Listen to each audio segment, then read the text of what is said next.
नमस्कार, मैं हूं कमल दुबे, आपका ज्योतिष मित्र सौभाग्य सलाह में आपका स्वागत करता हूं।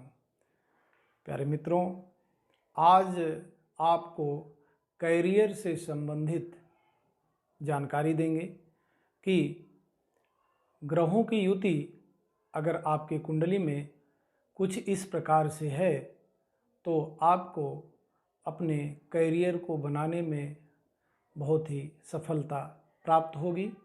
इसको हम सब वाइट बोर्ड पे देखते हैं।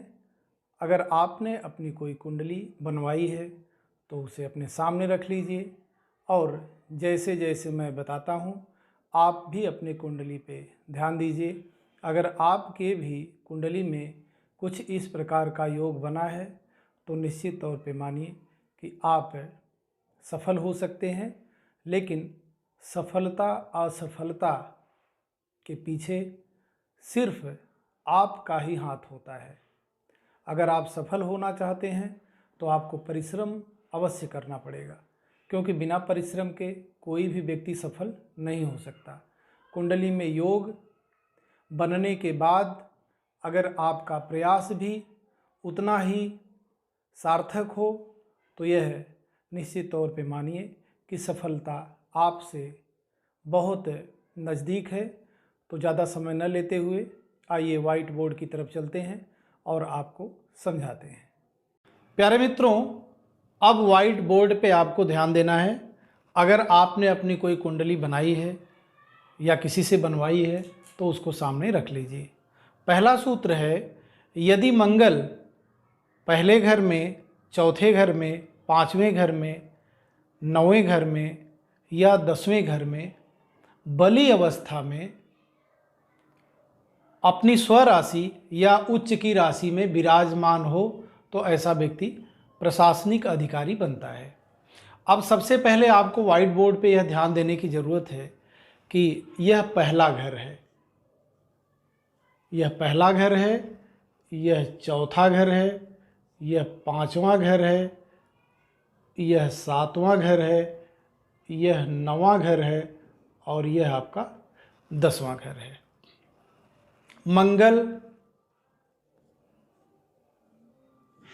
पहले घर में, चौथे घर में, पांचवें घर में, सातवें घर में, नौवें घर में या 10वें घर में। यह जो संख्या लिखी गई है इसको हम हाउस कहेंगे, आप इसको मिटा भी सकते हैं। अब आपको समझना ये है कि मंगल देव अगर लग्न में 1 नंबर की राशि, 8 नंबर की राशि या 10 नंबर की राशि पर विराजमान है तो ऐसा व्यक्ति प्रशासनिक अधिकारी बन सकता है। बस यह आपको देखना है कि मंगल देव की स्थिति कितनी मजबूत है। मंगल देव की स्थिति को हम अंश से देखते हैं। अगर मंगल देव 12 से 18 डिग्री के बीच में विराजमान होते हैं तो यह माना जाएगा कि मंगल देव की स्थिति काफ़ी मजबूत है। ऐसे ही इस चौथे घर में भी 1, 8 या 10 नंबर की राशि में मंगल देव विराजमान होते हैं तो ऐसा व्यक्ति सरकारी नौकरी और सरकारी नौकरी में विशेष करके प्रशासनिक अधिकारी बनता है। ऐसे ही यहाँ भी 1 नंबर, 8 नंबर या 10 नंबर, ऐसे यहाँ पर भी 1 नंबर, 8 नंबर या 10 नंबर की राशि पर, यहाँ भी 1 नंबर, 8 नंबर या 10 नंबर की राशि पे, यहाँ भी 1 नंबर, 8 नंबर या 10 नंबर की राशि पे अगर मंगल देव विराजमान होते हैं तो व्यक्ति को सरकारी नौकरी के 100% चांसेस बन जाते हैं। दूसरे सूत्र पे चलते हैं। यदि 10वें घर का स्वामी बलवान अवस्था में, देखिए आपको सिर्फ इस स्थान पे ध्यान देना है। यह हमारा 10वां घर है, यह हमारा 10वां घर है। इस स्थान का जो स्वामी है, अगर बलवान अवस्था में यहाँ पर विराजमान हो जाए, यहाँ पर विराजमान हो जाए, यहाँ पर विराजमान हो जाए, यहाँ पर विराजमान हो जाए, या यहाँ पर विराजमान हो जाए। अब यह आपको यह ध्यान देना पड़ेगा कि मान लीजिए यहाँ पे लिखा है 1, तो इसका जो स्वामी ग्रह है वह है मंगल। मंगल अगर इस स्थान यहाँ पर विराजमान होता है तो बली अवस्था में है, और ऐसा व्यक्ति प्रशासनिक अधिकारी बन सकता है। अगर यहाँ लिखा है 2, तो इसका मालिक होता है शुक्र। शुक्र यहाँ विराजमान हो जाए, यहाँ विराजमान हो जाए, यहाँ, पहले घर में, चौथे घर में, 7वें घर में, 5वें घर में, 7वें घर में, 9वें घर में, या 10वें घर में। देखिए हाउस हमारे फिक्स होते हैं, घर हमारे नहीं बदलते हैं, सिर्फ बदलती हैं तो राशियां बदलती हैं। यहाँ पे कौन सी गिनती लिखी है उससे आपको मतलब नहीं है, यहाँ पे कौन सी गिनती लिखी है या कौन सा अंक लिखा है उस पे आपको ध्यान देने की ज़रूरत है। वैसे इसीलिए मैंने व्हाइट बोर्ड पे पहले से ही ग्रह, स्वराशि, उच्च राशि और नीच राशि, जैसे सूर्य 5 नंबर की राशि, अगर यहाँ 5 लिखा है सूर्य के साथ तो सूर्य अपने ही घर में विराजमान है। अगर जहाँ सूर्य लिखा है, पूरे 12वें भाव की मैं बात कर रहा हूँ, अगर सूर्य जहाँ लिखा है वहाँ 1 लिखा है तो यह आपको समझना है कि सूर्य उच्च का है, और जहाँ सूर्य लिखा है वहीं 7 नंबर लिखा है तो समझना है कि सूर्य नीच का है। कहने का मतलब है सूर्य आपका कमज़ोर है। स्वगृही कोई भी ग्रह है तो अच्छा परिणाम देगा, उच्च का है तो इससे ज़्यादा अच्छा परिणाम देगा, और अगर नीच का है तो सबसे खराब परिणाम आपके कुंडली में वह देने वाला है। ऐसे चंद्रमा के लिए 4 नंबर उनकी अपनी राशि है, 2 नंबर पे उच्च के होते हैं और 8 नंबर में नीच के होते हैं। मंगल देव 1 और 8 नंबर पे उनकी खुद की राशि है, 10 नंबर पे वो उच्च के होते हैं, 4 नंबर पे वह नीच के होते हैं। बुध देव जहाँ भी आपके कुंडली में लिखे हैं, अगर वहाँ लिखा है 3 या 6 तो यह मानिए कि यह उनकी अपनी राशि है, यहाँ पर वह बलवान होते हैं। 6 नंबर पे लिखे हैं तो बहुत अच्छा है, उच्च के हैं। और अगर 12 लिखा है और वहीं बुध विराजमान है आपके कुंडली में तो यह मानिए कि जो बुध देव हैं वो आपके कमज़ोर हैं। गुरुदेव बृहस्पति अगर 9 नंबर या 12 नंबर की राशि पर लिखे हैं आपकी कुंडली में तो यह उनकी अपनी राशि है। 4 नंबर की राशि पे लिखे हैं तो यह उनकी उच्च की राशि है, और अगर 10 नंबर की राशि पे लिखे हैं तो गुरुदेव आपके कमज़ोर हैं क्योंकि यह उनकी नीच की राशि है। शुक्रदेव 2 नंबर की राशि, 7 नंबर की राशि में अगर विराजमान है तो यह उनकी अपनी राशि है। 12 नंबर की राशि में विराजमान है तो यह उच्च के हैं, सबसे अच्छा परिणाम देने वाले हैं। अगर 6 नंबर की राशि पे शुक्रदेव विराजमान है तो यह उनकी नीच की राशि है, यहाँ पर शुक्रदेव बहुत अच्छा परिणाम नहीं दे पाएंगे। शनिदेव 10 नंबर 11 नंबर की राशि पे अगर विराजमान है तो यह उनकी अपनी खुद की राशि है। 7 नंबर की राशि में अगर विराजमान है तो यह उनकी उच्च की राशि है। या 1 नंबर की राशि पे अगर आपके कुंडली में पहले घर से लेकर के 12वें घर तक में कहीं पर 1 लिखा हो, वहीं लिखे हों शनिदेव, तो समझ लीजिए शनिदेव आपके कमज़ोर हैं और अच्छा परिणाम देने में असमर्थ हैं। राहु देव और केतु देव 12 राशियों में किसी राशि के स्वामी नहीं है, यह छाया ग्रह हैं, लेकिन ऐसा कहा जाता है कि 9 नंबर की राशि में यह उच्च के होते हैं, अच्छा परिणाम देते हैं। 3 नंबर की राशि में वह नीच के होते हैं और बुरा परिणाम देते हैं। केतु देव 3 नंबर की राशि में अच्छा परिणाम देते हैं और 9 नंबर की राशि में वह बुरा परिणाम देते हैं। शुभ ग्रहों की भी बात कर ली जाए तो 4 ऐसे ग्रह हैं जिनको हम लोग शुभ समझते हैं।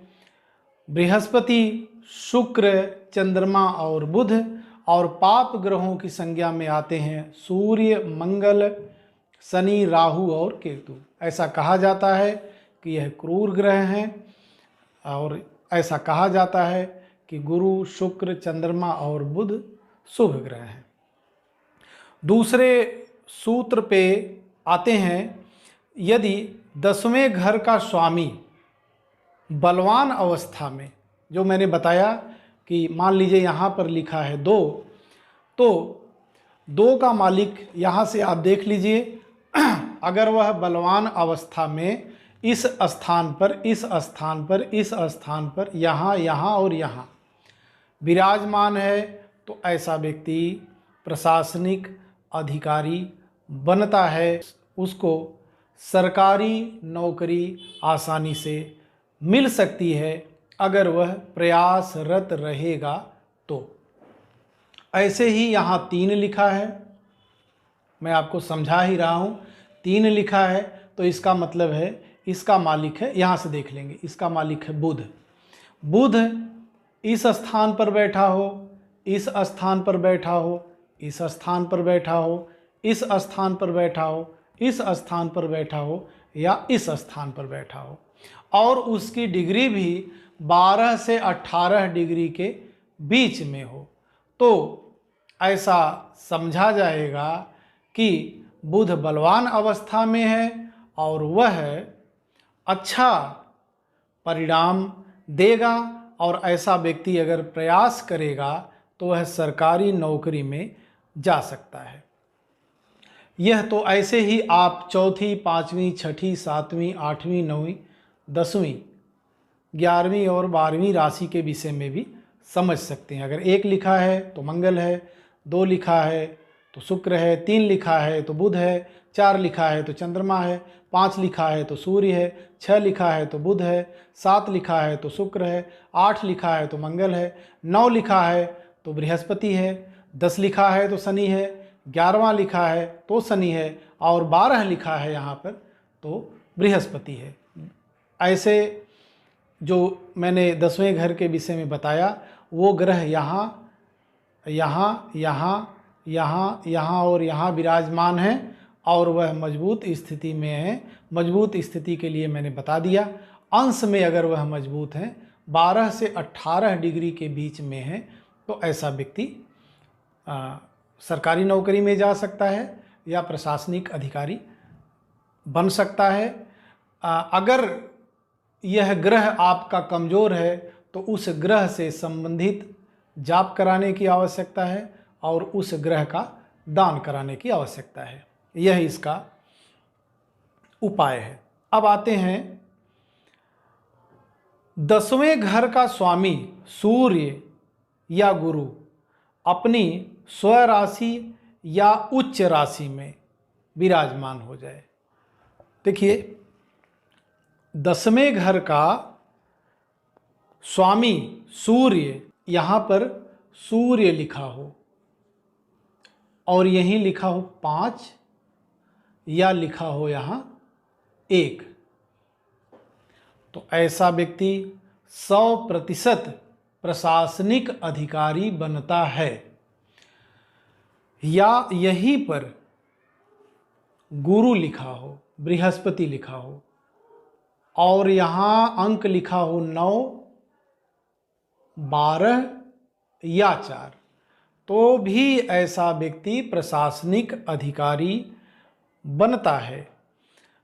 अगर अंश बल में वह मजबूत है तो मैंने अंश बल आपको पहले ही बता दिया है 12 से 18 डिग्री। अगर यहाँ पर गुरु या सूर्य विराजमान है और वह अंश बल में कमज़ोर है तो गुरु या सूर्य के मंत्रों का जाप करना चाहिए और गुरु या सूर्य के वस्तुओं का दान करने से भी धीरे धीरे करके अच्छा परिणाम देने लगता है। जिन जातकों की कुंडली में 10वें घर पर शुभ ग्रहों की दृष्टि हो, अब देखिए शुभ ग्रहों की दृष्टि अगर आपको समझना है तो यहाँ आपको यह समझना होगा, मान लीजिए यहाँ गुरु लिखा हो तो गुरु को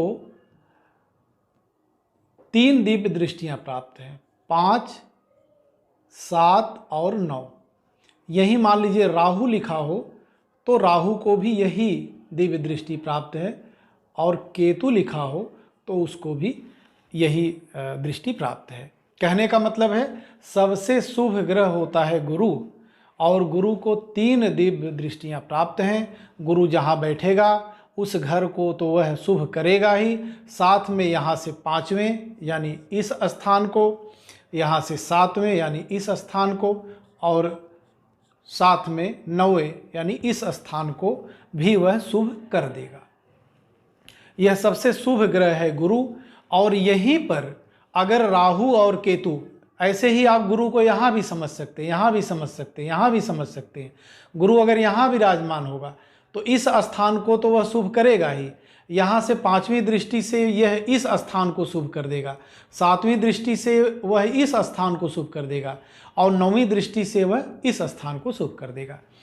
सबसे जो खराब या खराब परिणाम देने वाले जो 2 ग्रह हैं राहु और केतु, उन्हें भी यही दिव्य दृष्टि प्राप्त है। मान लीजिए राहु अगर यहाँ विराजमान है तो यहाँ से इस घर को तो वह प्रभावित कर ही देगा, इस घर का तो वह कहीं न कहीं नुकसान करेगा ही, साथ में वह इस स्थान भाग्य का भी नुकसान कर देगा, साथ में पत्नी स्थान या पार्टनरशिप व्यवसाय का भी नुकसान कर सकता है, और यहाँ से भाग्य को भी वह चौपट कर सकता है। तो मैंने गुरु राहु केतु का आपको दृष्टि समझा दिया। अगर यहाँ मान लीजिए सूर्य विराजमान है, मैं दृष्टि बता रहा हूँ, तो सूर्य को 7वीं दिव्य दृष्टि, जैसे सूर्य यहाँ विराजमान है तो यहाँ से ठीक 7वें घर इसको वह प्रभावित करेगा। इस घर को तो वह प्रभावित कर ही रहा है, इस घर को भी वह प्रभावित करेगा।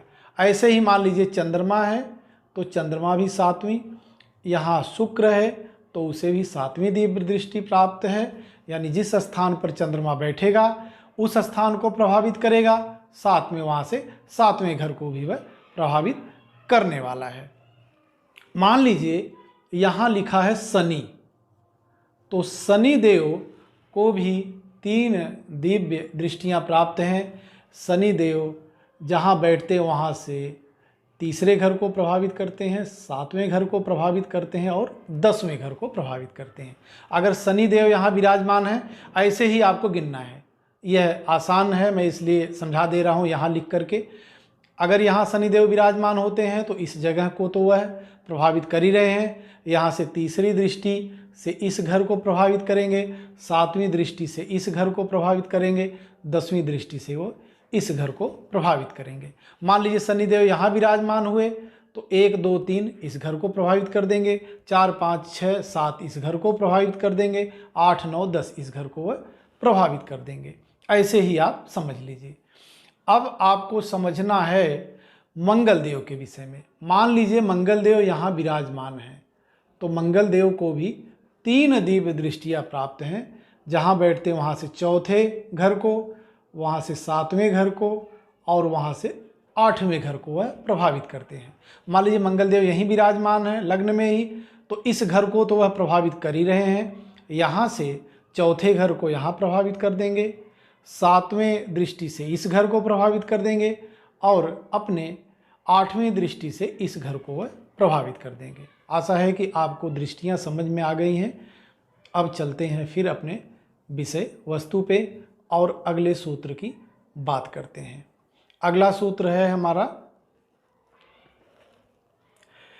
जिन जातकों की कुंडली में 10वें घर पर शुभ ग्रहों की दृष्टि हो तो ऐसा व्यक्ति भी सरकारी नौकरी प्राप्त कर सकता है। मान लीजिए यहाँ लिखा है 1 और इसी घर पर गुरु भी देख ले कहीं से, जैसे मान लीजिए गुरु यहाँ विराजमान है इस जगह पे, तो मैंने आपको गुरु की दृष्टि तो बताई है।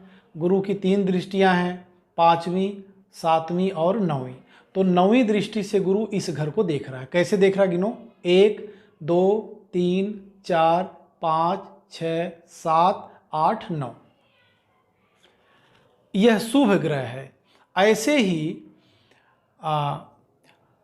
शुक्र मान लीजिए यहाँ विराजमान है, यहाँ से शुक्रदेव इस घर को कहीं न कहीं से देख ही रहा है, तो यह समझ लीजिए कि ऐसे व्यक्ति को भी सरकारी नौकरी बनने के सरकारी नौकरी प्राप्त करने के 100% चांस बनते हैं। यहीं अगर बुधदेव भी विराजमान हैं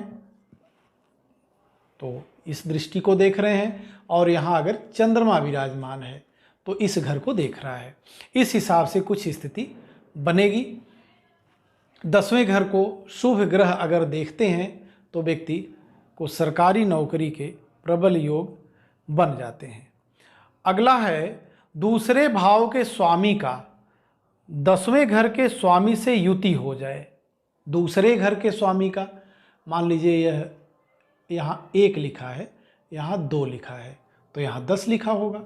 यह मेष लग्न की कुंडली बन गई। ऐसे ही आप कोई भी लग्न देख सकते हैं। यहाँ पर 2 लिखा है तो इसका मालिक है शुक्र, और यहाँ 10 लिखा है तो इसका मालिक है शनि। अगर शनि और शुक्र की युति पहले घर में हो जाए,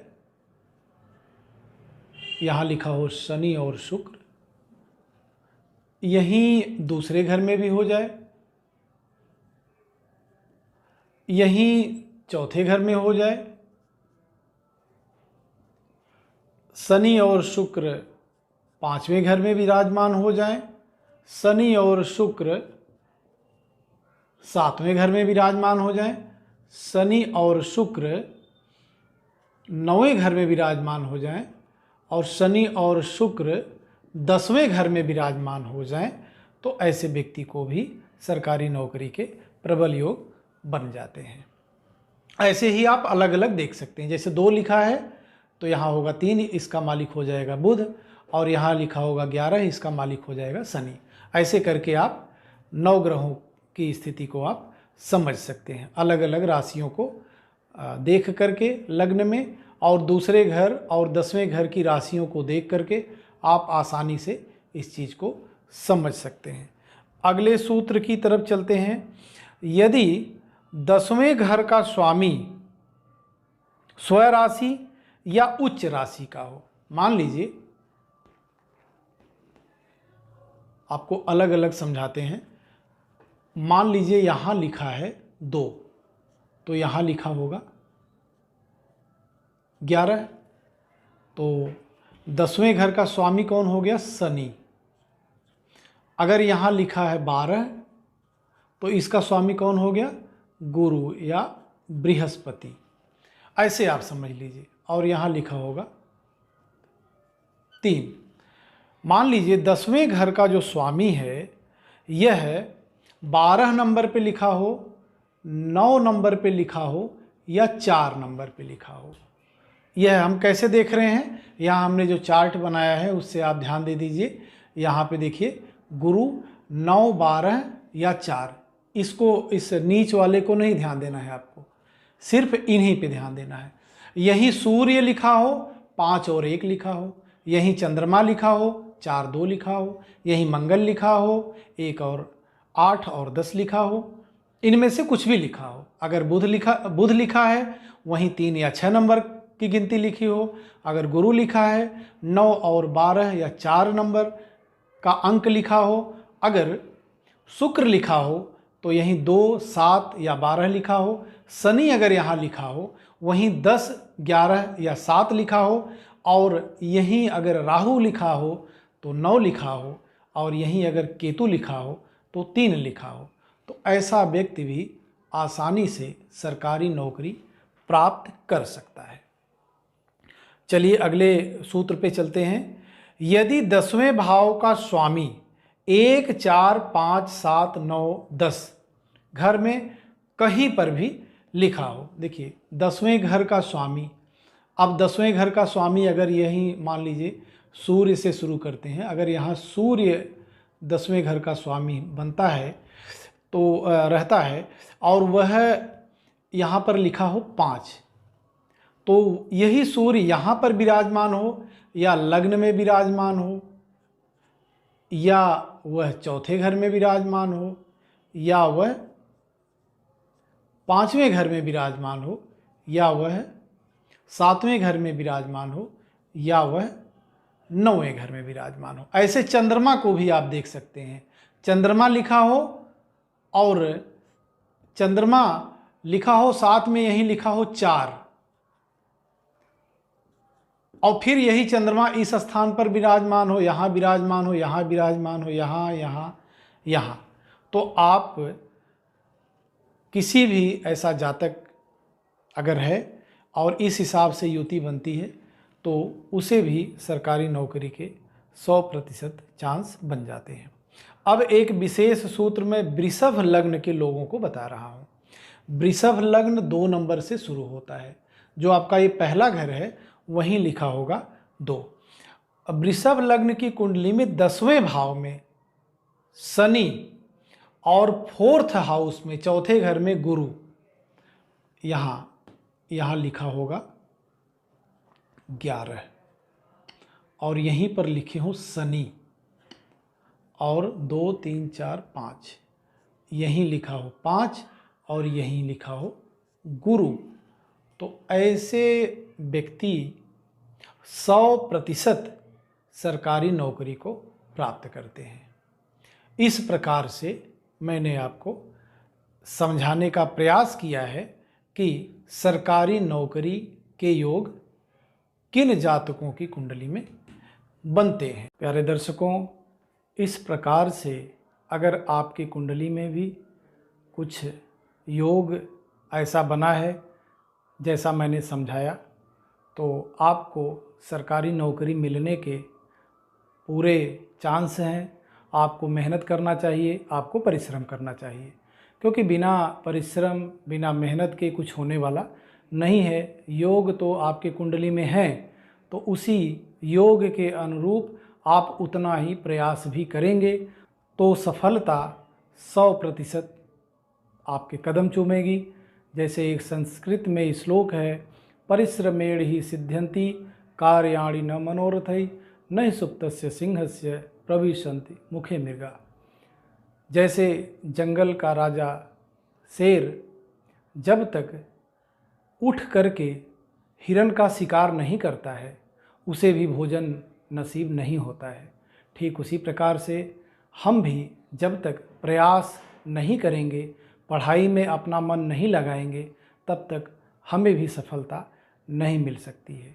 इसलिए पढ़ाई में अपना मन लगाएं, परिश्रम करें, और परिश्रम करके आप सफल हो जाएं। मेरी शुभकामनाएं आप सभी के साथ हैं, विशेष करके उन विद्यार्थियों के लिए जो कहीं न कहीं नौकरी के लिए प्रयासरत हैं। परमात्मा जल्दी से जल्दी आपको नौकरी दिलवाएं,